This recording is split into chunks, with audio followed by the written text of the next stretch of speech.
Hello, good afternoon. My name is Marco Castillo. I am the co-executive director at Global Exchange, a nonprofit organization working on issues of human rights, social justice, democracy, and solidarity in the United States and across the globe. It is my honor and privilege to be the moderator for this conversation today, and I thank everyone for their participation. I also want to start by acknowledging that this webinar today is organized both by Forum on the Arms Trade and Global Exchange. And we thank FAT for their work and the work behind the scenes this webinar today. After months of tension between the U.S. and Mexico over the Trump administration's threats to military intervene in the name of U.S. national security, the bilateral relationship now faces an impasse, further by President Sheinbaum's refusal to arrest the 10 Sinaloa officials charged in the United States over drug trafficking and corruption. This comes after pre-existing crisis on Mexican soil and challenging trade negotiations between U.S., Mexico, and Canada. Today, for this panel, our guests on both sides of the border will delve into this crisis with an eye on each country's harm-causing approach to migration, the flow of weapons across national boundaries, and more. They will also highlight the underlying desire for cooperative approaches and the progress already made to build binational consensus on pathways ahead. Very honored to welcome Elena Gutierrez, who is the U.S. Mexico Director at Global Exchange. Welcome, Elena. Thank you for being here. Josue Martinez Leal, who is the Deputy Coordinator at Oasis de Paz del Espíritu Santo, Amparito, a nonprofit organization in Mexico. Welcome, Jose. Thank you for being here. John Lindsay Poland, who's the coordinator of Stop U.S. Arms to Mexico, the project Global Exchange, and myself, Marco Castillo. So let's get us started with Elena. Elena, we want to ask you to help us with some context on the Mexico-U.S. recent developments in the relationship, as I already mentioned, around security, sovereignty, and military intervention. Elena, someone who works in the region and as a binational citizen who's been following this reality, what is some of those elements of context that you can provide the audience with to get us started, please? Thank you so much, Marco, and thank you to all the organizers and the audience that is here with us today. I think in a moment of crisis and deep changes that we are seeing in the entire hemisphere, the particular situation under the Trump administration and in the region, the binational Mexico-U.S. relationship, it starts with the executive order in January last year, when the administration decides to create this list of cartels that are going to be included as terrorists. And so from that list of terrorists, it's also that later in February, we will see that it includes, of course, Cartel de Sinaloa, all the big cartels, but also includes Cartel de los Soles and Tren de Aragua, which was a pretext to invade and take military action against Venezuela. So we are seeing this list that is mainly 90% of drug cartels in Mexico, but some other components from the region, from Latin America. And after that, what we see is that we start a war on tariffs, right? So it comes together because part of the negotiation is like, we want more security and migration, like stop the irregular migration. That's what the U.S. government demands to the Mexican government. So the Mexican government starts this dialogue around tariffs, and it ends up sending 10,000 National Guards to the border to reinforce security at the border and stop irregular migration. And from that, we go to a monthly basis discussion on tariffs, and we has month after month discussing if Mexico is going to end up with 25% tariffs as the rest of the world during this war on tariffs. And then this construction of the common enemy that the U.S. has, which has been for decades terrorism, now gets combined with narco traffic in the region, right? And it's combined with security and combined with other stuff like migration. And then we see that that opens the door to implement extraterritorial security measures. So that means that that opens the door for what we saw later, which is strikes on boats in the Caribbean and all those different pieces in different regions. And so another piece that it's playing there is also extradition. So after this designation and this list of cartels that are terrorist, designated as terrorist organizations, we also see that the Mexican government decides to go through extradition of 29 people linked to narco traffic in Mexico, and that's apparently the biggest extradition that the Mexico has done, and given like all these people, including Rafael Caro Quintero, to the U.S. authorities, right? So after that, we see that there's also like all these months during 2025, and then we enter this year and we see that there's also a new common enemy, that it's also an internal enemy for the U.S., which is we have on one side the narco traffic terrorist list, and in the other side we have Antifa groups designated as terrorists as well. So the U.S. is fighting against this external threat that it's cartels, and then the internal enemy that it's going to be mainly these groups, right? And then we see that there is this operation in April this year, 2026, where two agents of the CIA are killed in Chihuahua. And that opens a huge discussion about sovereignty, about the relationship with the federal government. And we see that there's a process where the Trump administration is trying to make deals, we will say under the water, like under the table, trying to make deals with local governments instead of going through the federal government. So the federal government says like there was no authorization of this incursion, no, there's no discussion about that, and recalls on our sovereignty. And so then after that, we see that the U.S. sends a list also of different people linked to the government, linked to the Mexican government, including 10 people from Sinaloa and senators linked to Sinaloa, or in the region of Sinaloa, in the state of Sinaloa. And there's this entire discussion about if they are linked to the narco traffic cells or not. And it starts this battle that it becomes one step more, how to call it, tough, right? It's a conversation that becomes a little more deep than the previous conversations, probably. And then the last thing that we have in recent days, it was 2 weeks ago, it was also the Secretary of Defense from the U.S. Announced that they're going to take military operations on soil. And he says literally, like you saw with the strikes on drug boats in the Caribbean. So the idea is that now the U.S. is planning on intervening, not just in Mexico, but different Latin American countries by soil, and taking military action.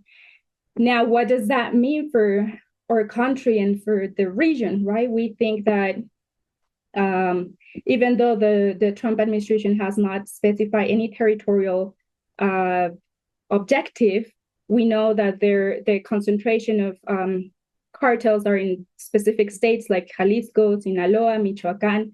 But those states also have a big presence of different communities, including indigenous communities, including migrant communities, including a bunch of poor people that are going to suffer any intervention, because what we can see is that there's going to be, of course, a reaction from the organized crime against any type of intervention. So that's I think, my frame to start this conversation, and I would like to add a couple more things later, but that's where we at right now, I think.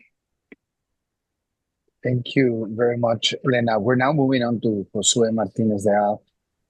Behind this escalation that Elena is presenting, is talking about, Josue, you are a community organizer that is doing work in Mexico, and you're seeing with your own eyes the the the the lives, the people. You're hearing the stories of those who are being detained and sent back to Mexico as part of this arrangement between the U.S. and Mexico, where migrant communities are being caught in the middle as an so-called enemy.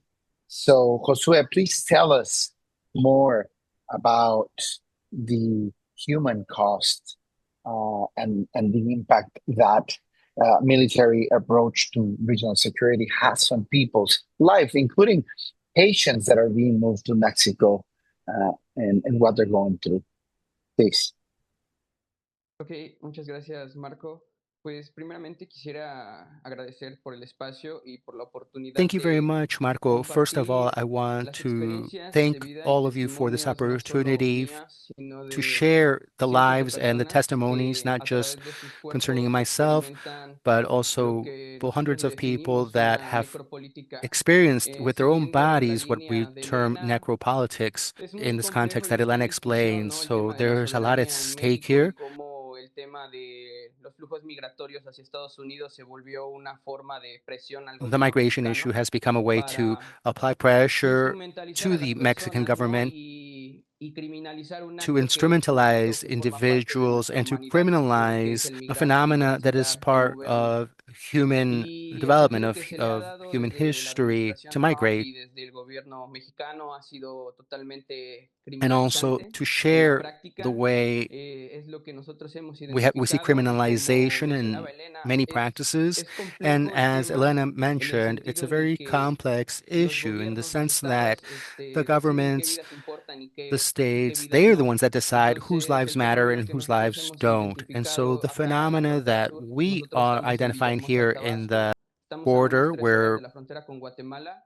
near Guatemala, we're Dirijo un albergue de orders, sociedad civil 3 que se hours llama from Albergue the Base southern Amparo border. Espíritu Santo I am Amparito. with the Y San justamente Villahermosa se Amparito ha convertido en un organization. punto de And concentración here de where we personas work, this has migrantes been deportadas de los a Estados place where Unidos migrants y al mismo are tiempo coming detenidas por el gobierno together, or there's a mexicano. concentration of migrants, Entonces, including creo people that have been que lo que detained pasa and acá returned en Villahermosa es una by the especie U.S. de government. And principito so in Punto migratorio Hermosa, impuesto, where we're porque at, justamente la administración Trump empezó a deportar no we solamente see personas that mexicanas a Villahermosa, sino Villahermosa, personas de we terceras see that the Trump nacionalidades administration has como deported people here, not nacionalidades just cubana, Mexicans, but also haitianas, Cubans, venezolanas, Haitians, colombianas, Colombians, en Venezuelans donde to no this tenían una idea de por location, qué estaban and they llegando a have no México idea sin ser why personas they mexicanas, are in en donde Mexico. fueron They're not deportadas sin Mexicans, pertenencias, celulares, sin ningún proceso claro o un procedimiento claro y fueron and recibidas they've por been brought here México without en las any mismas of their condiciones, sin un possessions, protocolo without claro de cell admisión o phones, de anything, integración. without any Y me due estoy refiriendo a las process. And personas then de Mexico terceros received países them como without Haití y any Cuba, promises or porque justamente esa es la responsibilities, población que including estamos Haitian and atendiendo, Cuban es en esta populations. Those importancia de are hablar the de esta communities that we necropolítica. are Justamente los responding perfiles de to personas in que these nosotros estamos recibiendo context eran of personas de la tercera necropolitics. edad, We're de dealing 60 with años, individuals más de that 60 are años, y in que tenían una elderly, vida they're en 60, Estados 70 Unidos, years old. 30, 40 años, They've y que spent their entire lives, justamente 30, 40 years esa in the edad, United esa condición de adulto States. mayor va muy de la mano de padecer enfermedades crónico-degenerativas como cáncer, diabetes, apnea de sueño y un largo etcétera, And en donde also, es un reto we see el that recibir there's a estas lot of personas degenerative sin una illnesses claridad amongst y que a these final de cuentas group, es la sociedad people with civil cancer la que se and other organiza y atiende a ailments. estas And so it's a personas real challenge ante el to vacío y la receive these ausencia del Estado. individuals in a Entonces, sí situation where entiendo the state mucho de lo itself que is not comenta Elena, present. pero al And mismo so tiempo quisiera I detonar everything la that pregunta Elena de says resonates with me, ¿realmente but I pasa also want to eso? bring up this question of Porque en el discurso, what en is la really narrativa going se on, because podrá in hacer una contestación, pero en la práctica México desafortunadamente in the diplomatic channels or in the national terrain, there's discussion, but here in the actual terrain and on the ground, there isn't anything for us to say or to be. We don't have an audience that will listen to us, and there are so many governments in Latin America, Central America, South America that are aligned with this policy that the United States has taken, or this willingness to criminalize migration. And so this is a policy of necropolitics, and it's contributing to fatal ends. Every day we are receiving new people deported. They're people just like you and myself. They have their own lives, they have fears, they have dreams, they have needs. And so, and we need to be brothers and sisters to each other, accompany them in what they're experiencing, and recognize that this policy generates hate, criminalizing migration, racializing this xenophobic attitude.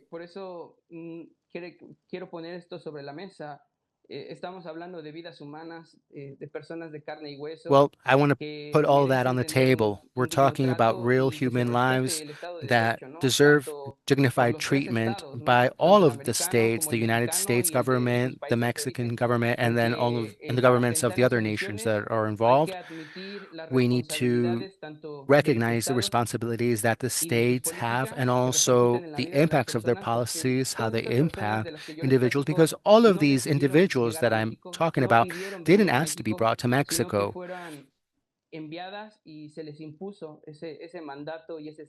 They were sent here. It was an imposition. And in doing so, they were stigmatized. They are viewed as the worst of the worst, but they are bakers, they're people, neighbors, they are regular people. So I would leave it there. Thank you very much, Jose. And now we'll turn it over to John Lindsay Poland. Please, John, please talk about the role of the U.S.'s approach to regional security, and also about the role of U.S. guns in this context that Elena is describing and that Josue just also talked about. Please, John. Thank you so much, Marco. Thank you to everyone who is organized and attending this space on this very critical subject right now. A couple months ago, the director of the Office of National Drug Control Policy, so that's a White House appointee named Sarah Carter, talked about the drug war. And she talked, this was on a right-wing video interview, and she talked about fighting fentanyl, fighting methamphetamines. She talked about collusion of the Mexican government. She talked about money trafficking. She talked about precursor chemicals. She talked about child trafficking. She talked about oil theft. She talked about everything in a 49-minute interview except the role of weapons. There was not a single mention of the weapons that are used by criminal narco trafficking organizations in this entire interview. Which is indicative of the Trump administration's approach. Guns have to be used in every piece of the problems that we're talking about. So if we're talking about organized criminal groups in Mexico, they use and need firearms to contest control of territory with other organizations, with the state. They need it to run drugs. They need it to extort people. They need it for any kind of control of the movement of people who are fleeing. Guns play a role in the detention that Josue was just talking about by Mexican forces, but also on the U.S. side by Border Patrol or ICE or other forces. They play a role in the settling of scores between criminal organizations. And so everywhere along the line, they're playing a role. And yet there was not a single mention of them in this exposition of the Trump's drug policy. So the Trump administration says that it is fighting gun trafficking, um, but when we look at the data, it doesn't back them up. So the Border Patrol publishes monthly data on the number of firearms that they seize from people coming over, going over the border from the United States into Mexico. In the first 4 months of this year, they seized a total of 220 firearms. Now compare this to the Mexican government confiscated and submitted for tracing to the United States nearly 8,000 firearms in the first 4 months of this year. The lowest annual average would be about 45,000 weapons in a 4 month period. That's like the lowest estimate of the actual number of guns that is trafficked from the United States into Mexico every year.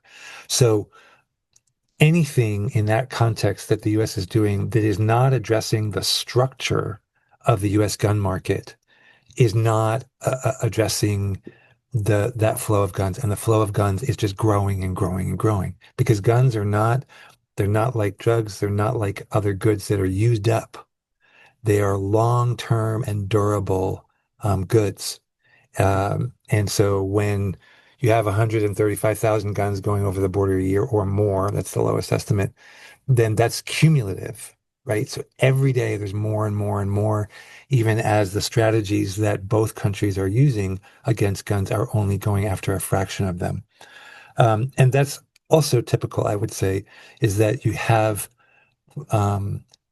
actions by the U.S. government that are very flashy, that are used in order to get more public support, like the killing of El Mencho, the head of the Jalisco cartel, at the end of February, which didn't really affect the structures of the organization that he headed.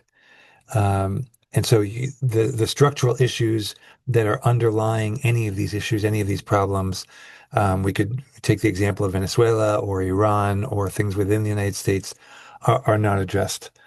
In addition, if the U.S. were really interested in stopping guns going to the cartels in Mexico, it would have a number of means at its disposal. So, for example, Elena talked about these states in the state of Sinaloa who were indicted by the U.S. Department of Justice in April. That same state government was before the activities that they were indicted for and has been since receiving legally exported firearms from the United States. The U.S. has suspended the visas for governors in Baja California and Chihuahua, and firearms have been going from the companies of Sig Sauer and Glock and Colt to the state forces in those three states in the last 2 years. And then in addition, you have this illegal flow of firearms.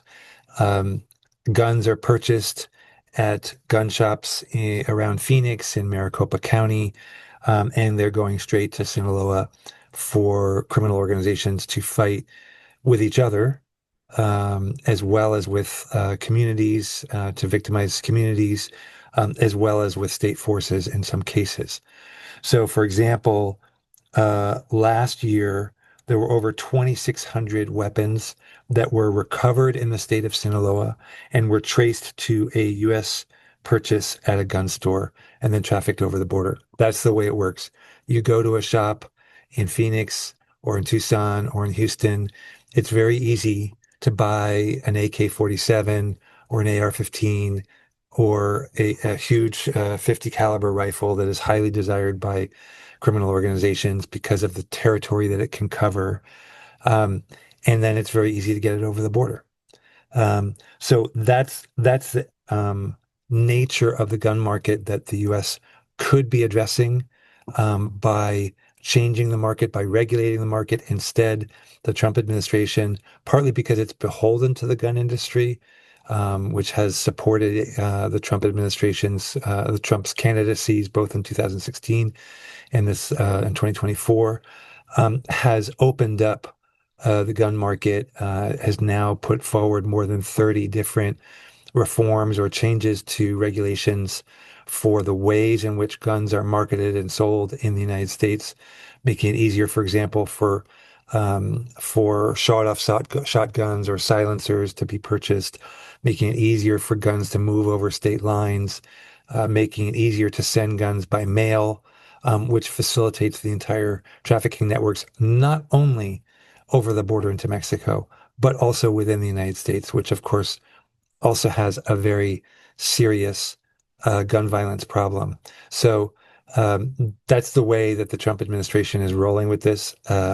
It's seeking to say, okay, we're fighting the cartels by doing these things that don't really address the underlying structures and systems that are leading to so much violence, as well as to people fleeing and to the business of narcotics that is harming many people in the U.S. as well.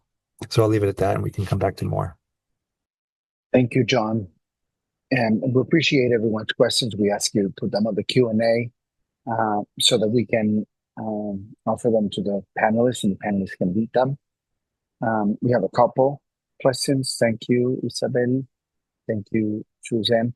I'll read them in a moment. But we wanted to get started with initial round of questions that we had prepared.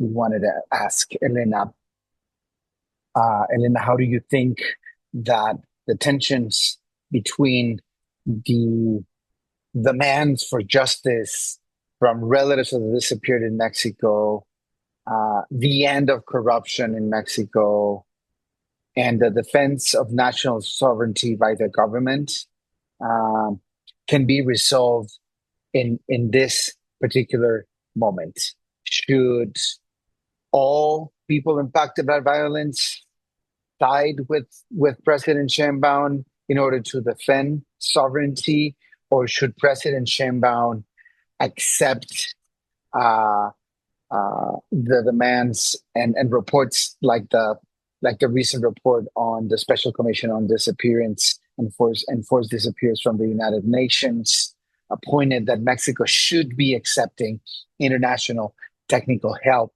in order to address the structural crisis that is facing? And also for you, Elena, how can the international community be in solidarity with communities impacted by violence without sounding that they are favoring an international or a U.S.-led intervention in Mexico? It's a difficult moment. And how do you see Mexican society maneuvering these complexities? Thank you, Marco. That's such a big question. I think it includes like 10 questions in one. But well, something that related to the work that John does, and it's important to mention that about 70 to 80% of the guns found at crime scenes in Mexico are coming from the U.S., mainly from 3 border states. And of course, there are U.S. guns involved in disappearances in Mexico. And we have a huge crisis of disappearances. 130,000 people disappeared in Mexico. And I think more than saying that the relatives of disappeared should support or not Claudia Sheinbaum, I think it's clear that no one wants a U.S. intervention in our country. No one wants a war. We've been living in a war on drugs, an internal war on drugs for so many years already. We've seen what that causes and all the deaths, all the disappearances. We want peaceful solutions, that's for sure. And so in terms of sovereignty, I'm almost sure that everyone will defend Mexico's sovereignty. And if that means aligning with certain things, we will do it. But also, there has been some mistakes from the current administration, from Claudia Sheinbaum, in terms of like the report that came around disappearances and some. I think there are some steps that the Sheinbaum administration should take to address correctly the problem of disappearances in Mexico and not be like defensive, but more like creating solutions collectively. And in terms of creating solutions collectively, I think also the relationship between U.S. and Mexico should be a relationship based on exchange, solidarity, economic relationships that are not dependency from Mexico to the U.S. economy, right? And relationships that are not based on militarization. There are so many, of course, we don't want the violence that we are experiencing in Mexico right now. We have cartels bombing communities in Guerrero with drones. But we need to ask ourselves, and we need to demand the government answers, both governments, about, like, for example, where are these drones coming from? No, like, we know that U.S. guns are here involved in crime, so drones must be too. We need to address the gun violence in Mexico with the U.S., collaborating with the U.S. government and pushing. For example, we've been talking about Stop Arming Cartels Act, a lot of the work that we do and that John also has been working on. That there are different pieces that will prevent the sales of caliber, like 50 caliber weapons that are mainly the ones mainly used for cartels in Mexico. We can also create bigger efforts in judicial cooperation between the U.S. and Mexico to understand also money laundering networks that are that are feeding this crisis, right? If you stop the money, then you stop the violence, you stop the crisis, you stop the guns. There's no ways to buy things, to commit crimes, commit violence. So those are real things, real steps that both governments, including civil society, could take, and wouldn't mean bombing, wouldn't mean like taking military, like U.S. military into communities in Mexico, wouldn't mean bombing boats in the Caribbean. There are many steps that we can do and collaborate as civil society, as governments, as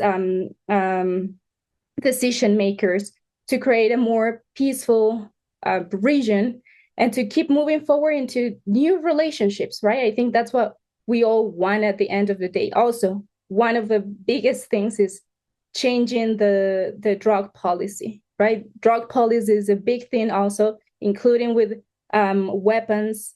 I think changing the perspective on drugs and how the punitivist system, it's also a key for having a better relationship and working together. And all those can and should include civil society. Now, in terms of international, the Mexico-U.S. relationship is already international. And that relationship should be strengthened by connecting these dots with what is happening in the rest of the hemisphere, what is happening in Colombia, what's happening in Honduras, in the rest of the countries, and try to create a force that comes together with people and governments and decision makers and people who really want to change things. Thank you very much, Elena. Please, Josue, tell us, what would you tell the U.S. government?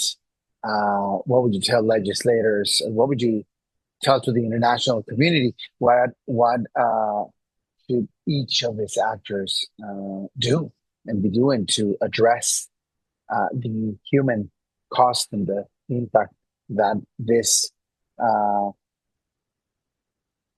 reality, this relationship, this agreements between Mexico and the U.S. are having?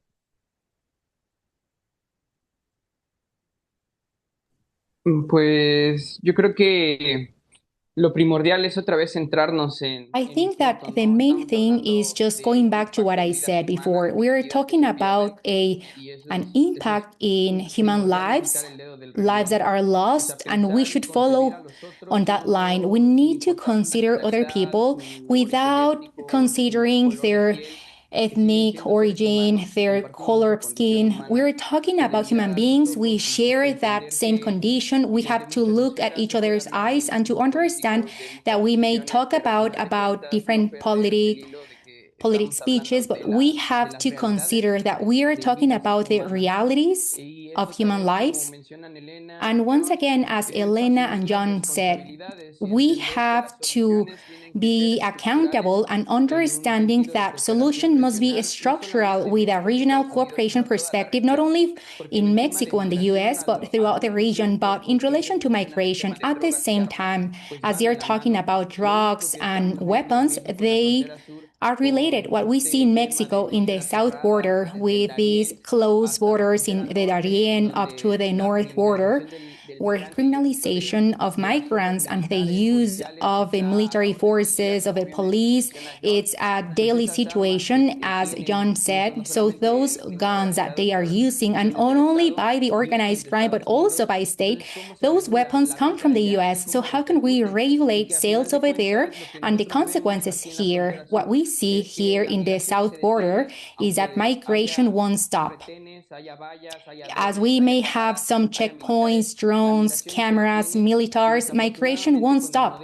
And unfortunately, with the current model, the only thing that we are doing is that migration is going to be used or undermined by the organized crime because it is a business for them. Organized crime see migrants as a way to earn money, as in the way of sexual exploitation, human trafficking, organ trafficking.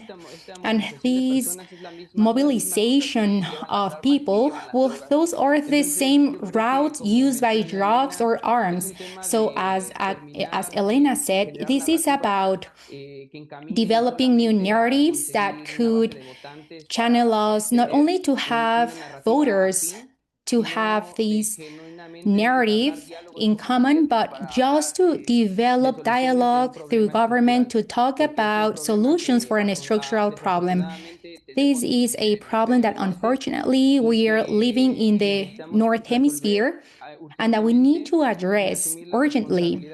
And we need to take the responsibility not only for legislators and the U.S. government, but also this has to be done by Mexicans because it is not that one is guiltier than the other. We need to acknowledge that both governments need to develop a strategy that is addressed in really safeguarding lives of people because once again, the ones that we are at the bottom, we are organized and people save people. So if we awaken this feeling of empathy towards migrants, then we can think about this happy world with peace that we all want to have. Thank you very much, Josue. John, I want to ask, how do you interpret this silence from the federal administration to address and talk about the role of U.S. guns that you were talking on your previous presentation? What are the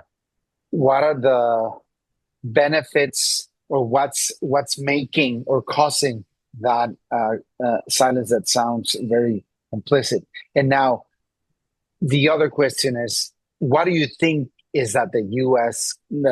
government, the U.S. society, and the U.S. legislators should be doing to talk about these issues?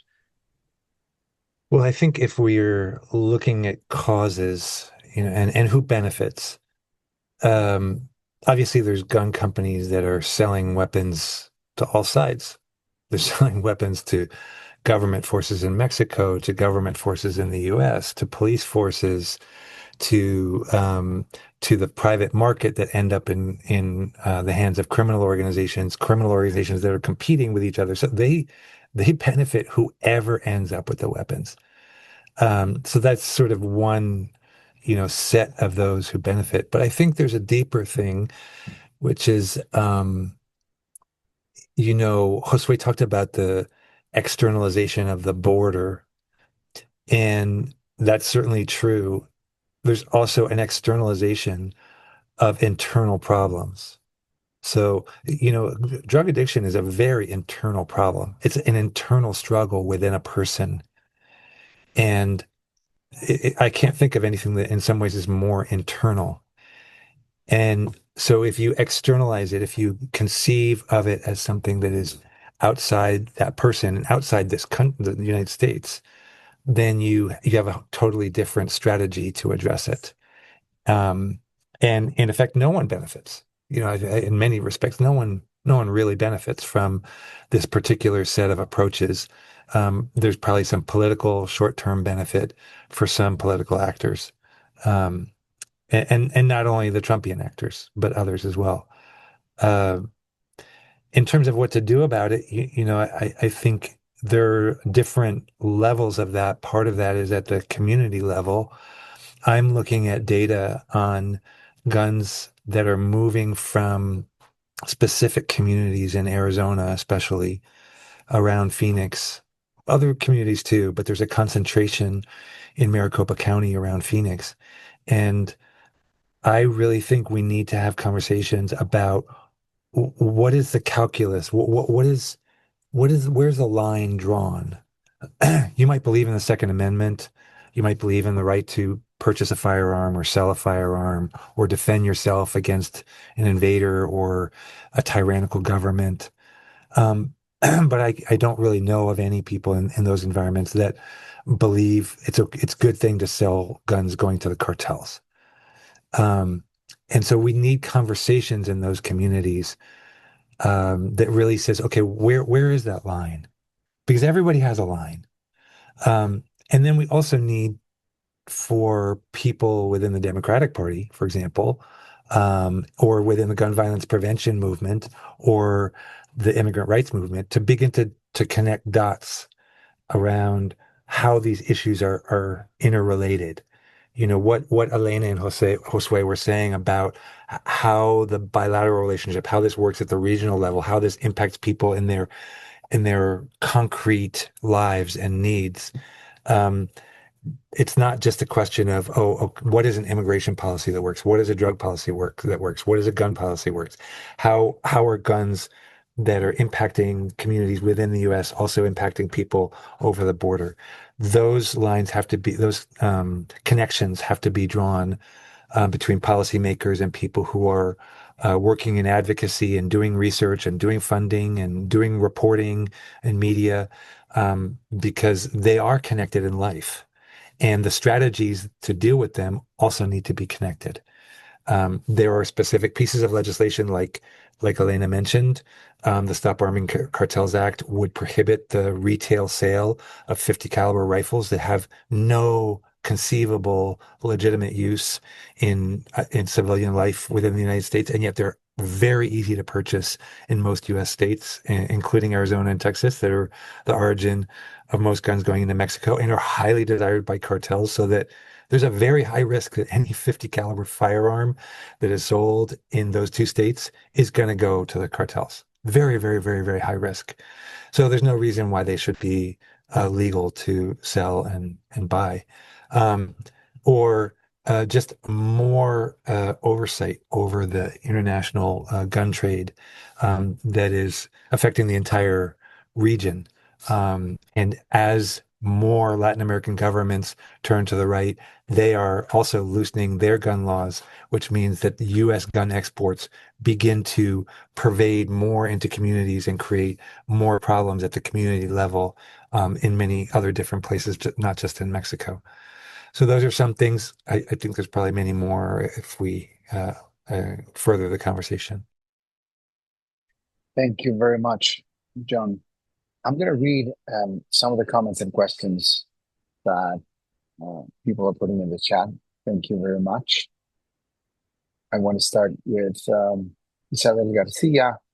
She's asking, what do you think about the movement and of el movimiento a la derecha? If you wanna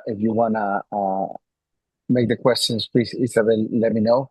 But I'm thinking that she's asking us, what do you think about the right or the movement towards the right and ultra conservative right in terms of immigration or migration in general? Correct me if I am wrong. Isabel, please. Susan McCormick asked us, I was surprised. I'm sorry, it's a comment. I was surprised by recent arrests by feds here in Phoenix of 21 folks accused of straw purchasing and trafficking. If you want to comment to that, John.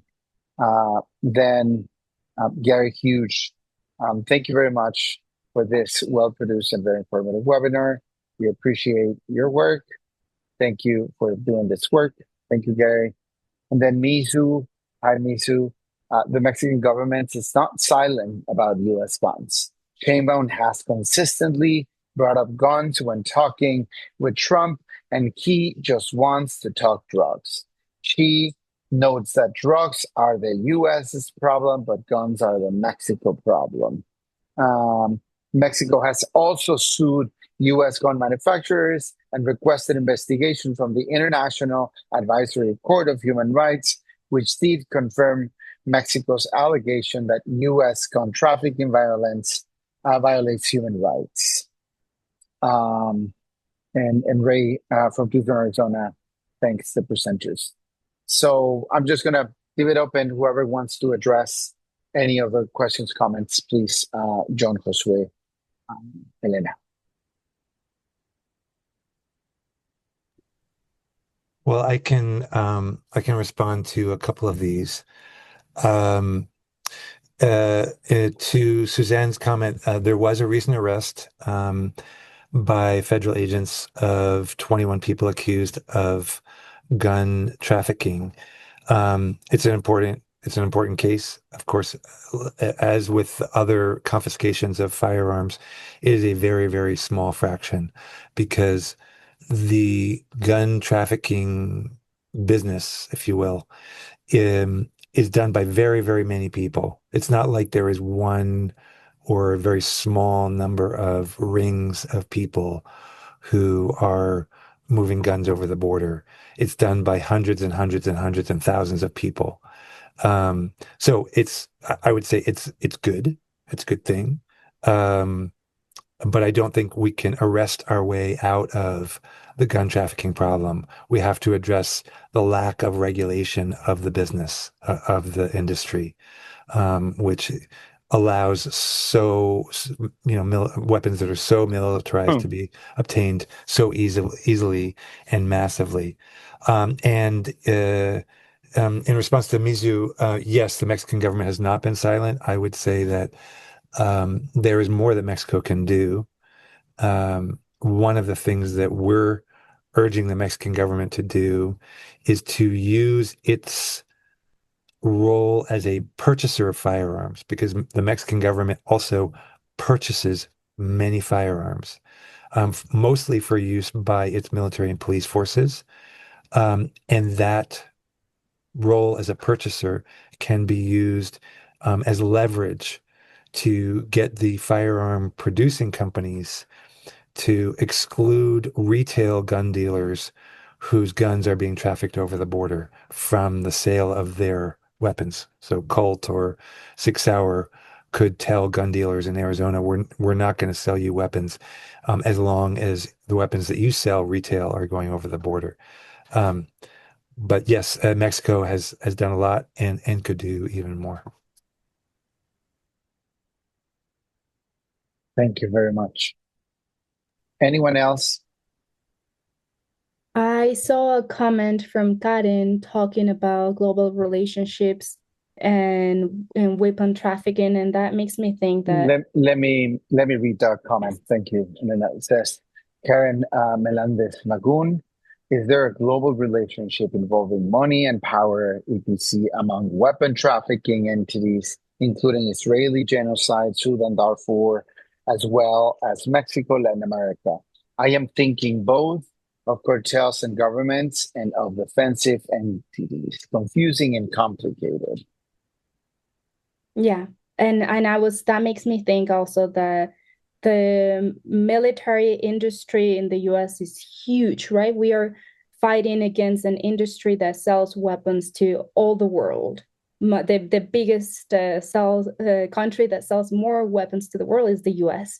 And so that's a billionaire industry that we are fighting. And it seems that it's all connected, as she said. And I think John can add more, but we found out recently that, for example, the Mexican government, unfortunately, bought more weapons from Israel than the US last year during a genocide. So those things are definitely connected through the industry and all the money that moves around the world. So we are fighting against huge and complex things. I don't know if John wants to add more to this. Yeah, the data shows that Mexico is buying more weapons from Israel. These are legal imports, and firearms than from the United States, at least in 2025. And there is also a proposal before the U.S. Congress to integrate the Israeli military production industry with the U.S. industry, supposedly in response to opposition to U.S. military assistance to Israel, but integrating those industries in such a way that will make it even more difficult to disentangle the U.S. support for genocide in Israel, and potentially also making it more difficult for an importer like Mexico, if it chose, to disentangle its relationship with Israel from its imports of weapons from the United States. The details on that integration are not yet known, and how that might be played out in the firearms industry. Right now, firearms that Mexico imports are from one particular company, Israeli Weapons Industries, that used to be part of the Israeli government, is now independent. But yes, these entities are often connected, interrelated, have different types of agreements.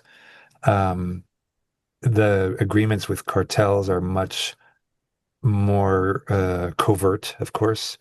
But because the U.S. is exporting weapons to state forces in Mexico that it charges with collusion with cartels, then in many ways the weapons companies are benefiting even from the legal exports to those state forces in Mexico. Mm. Thank you both. Isabel is asking us what happens to the property of those that flee their homes due to the cartels.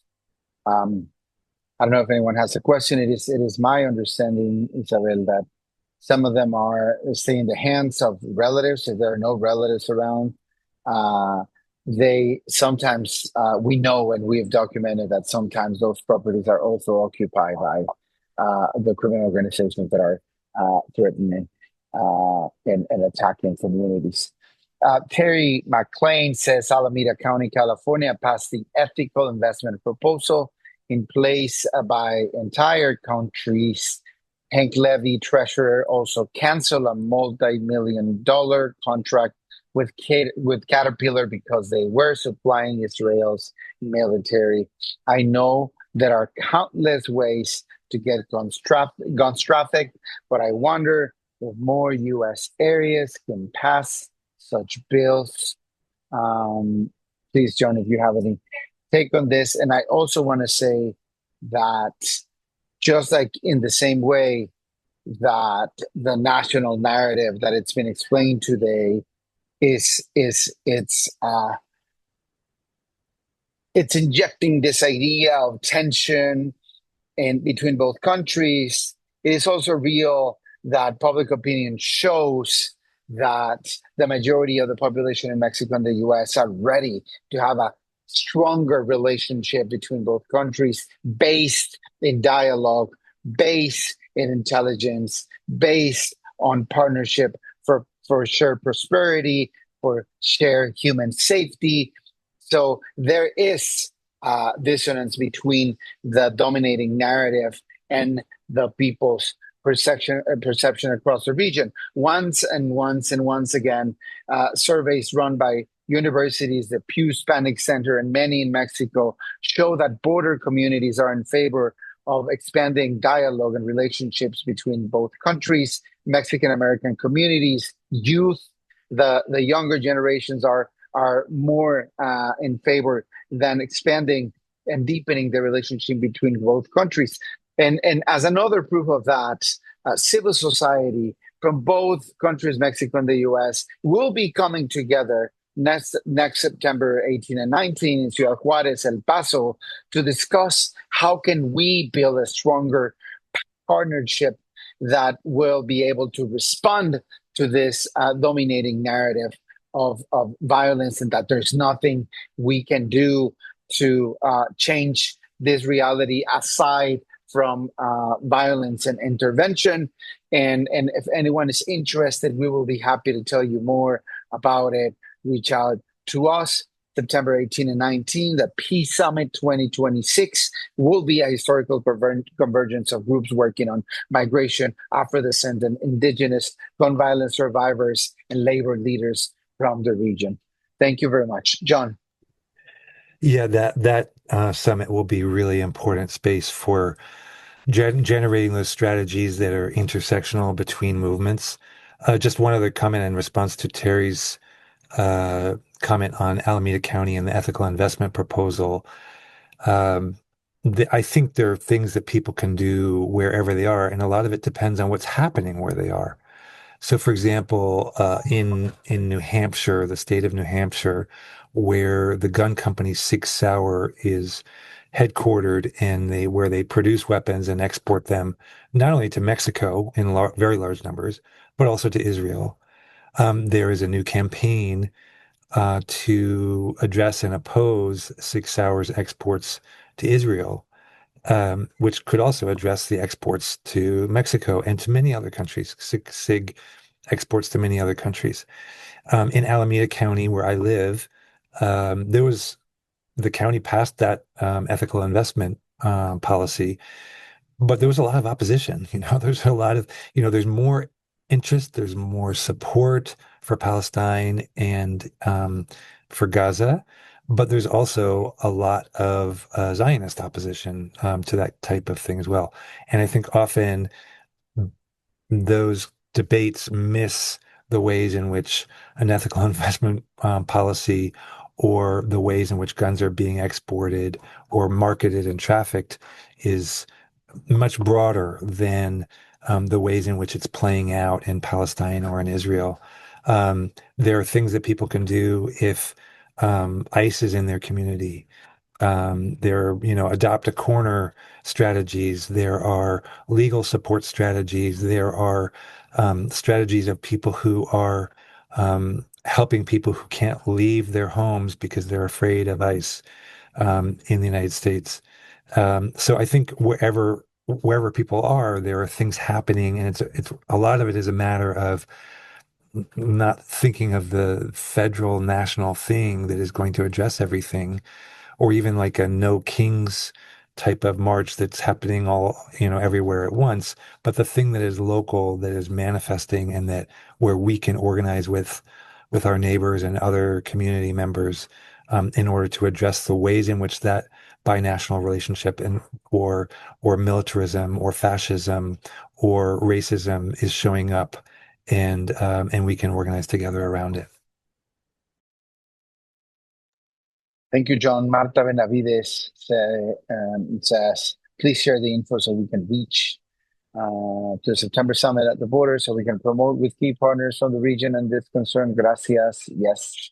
And thanks everybody for showing up for this important conversation, for your support, your comments and questions, and be on the look for the follow-up resources.